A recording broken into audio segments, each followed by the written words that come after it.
বাজারে সমাবেশ করেছিলাম, সেই সময়ের ছাত্রনেতা, একজন ত্যাগী পরীক্ষিত নেতা, মহানগরের সদস্য সচিব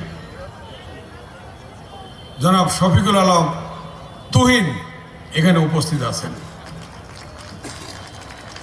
উপস্থিত সোনারাঙ্গা থানার বিভিন্ন ওয়ার্ডের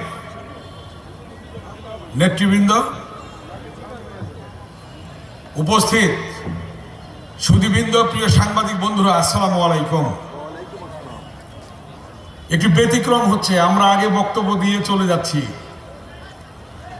আমাদের পরবর্তীতে নেতারা বক্তব্য দেবেন, কারণ যেহেতু চলে যেতে হচ্ছে এই জন্য আমরা আগে বক্তব্য দিচ্ছি। কারণ মেহেরপুরে 3টায় প্রোগ্রাম দেওয়া আছে, যেতে লাগে 5 ঘন্টা সময়। এখন কিভাবে